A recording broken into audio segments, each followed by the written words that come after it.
আব্বা আমাকে সবসময় বলতো, নিশান, জীবনের একটা লক্ষ্য খুঁজে বের কর।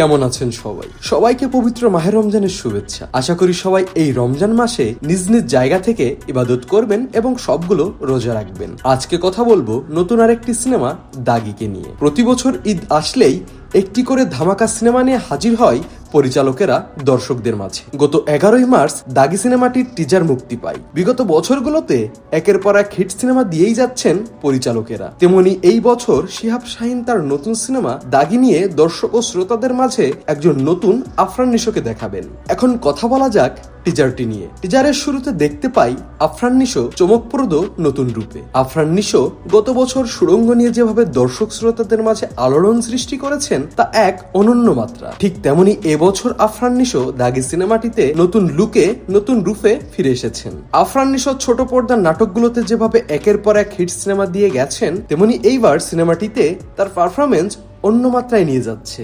সিনেমাটির টিজার দেখে মূলত যেটি বোঝা যাচ্ছে সেটি হচ্ছে এটি একটি জেল ভিত্তিক কাহিনী। এছাড়াও এই সিনেমাটিতে আমরা অন্য চরিত্রে দেখতে পারবো তমা মির্জা এবং সুনহেরা কামালকে। আশা করি শিহাব শাহীন নতুন কিছু দর্শকদের ঈদ উল ফিতরে উপহার দিবেন আর বাংলাদেশের মুভি ইন্ডাস্ট্রিতে নতুন একটি আলোড়ন সৃষ্টি করবেন। পরবর্তী এপিসোডে আমরা কথা বলবো শাকিব খানের আরেকটি নতুন সিনেমা বরবাদের ব্যাপারে।